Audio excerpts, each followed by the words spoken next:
Hey guys, I'm Ethan Halfide.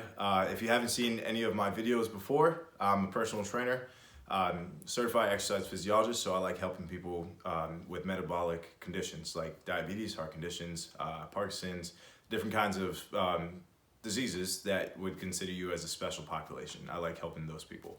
I find that they often need help more so than someone who just wants to kind of tone and tighten for aesthetic reasons. You know, it really does make a lifestyle transformation.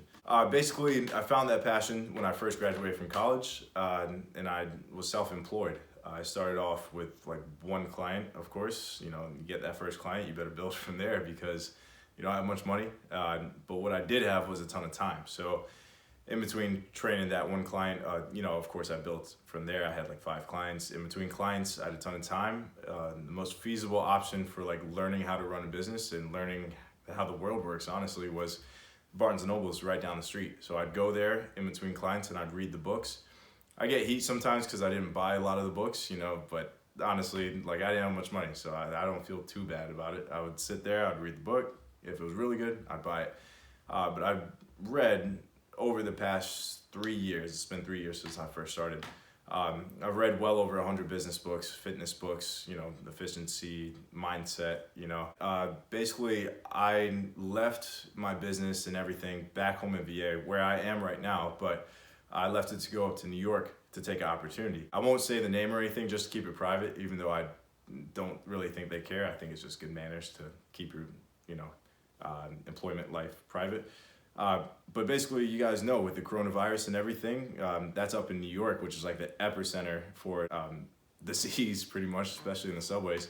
But they're going through a tough time. So I left about 2 weeks ago because of the quarantine and everything. I'd rather be quarantined home in Virginia at my parents' house rather than up in New York in a little hole in the wall, you know? So free food here, you know, that's always good.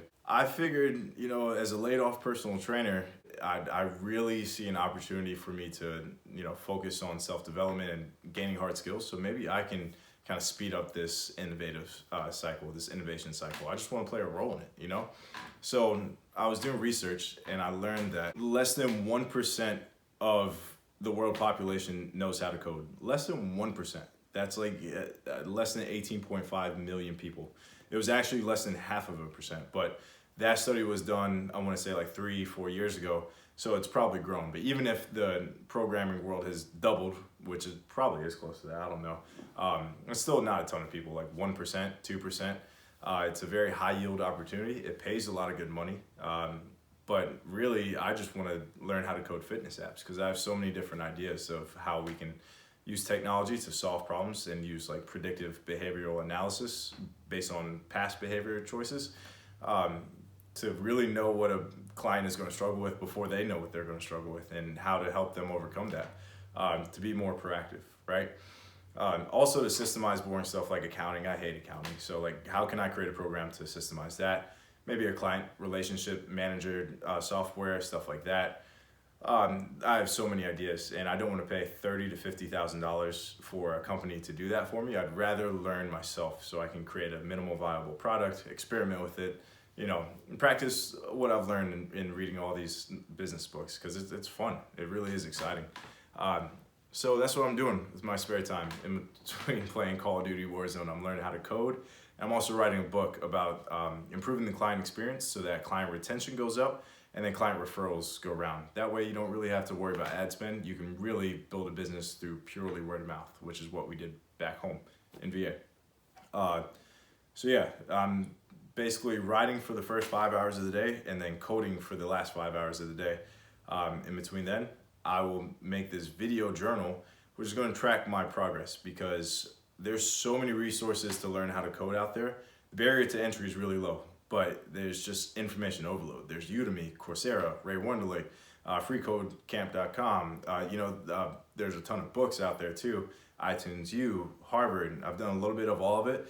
And tracking progress, you know, when I've seen these, you know, YouTubers that have gone from like point A, quit their job, to point B, professional iOS developer, they always say like, I wish I tracked my progress earlier. I wish I showed people how it was done. You know, now they're in a teacher role, so now they're, you know, getting in front of the camera, but I basically want to show you the you know the path. Right now, I don't know too much of, maybe 30 hours of experience. I tried a little bit in New York, but I was so busy, didn't get to it. I'm on Udemy. I'm taking one course through the London App Brewery, Swift, iOS 13 app development, and Ray Wonderlick. I'm on Ray Wonderlick as well. And then, boom, Python. Basically, the two languages I'm learning, I'm all about Apple, so I want to learn Swift, which is Apple's native iOS development coding language, and Python. Python is just very universal, so I want to specialize in Swift, but also have a backdrop of Python.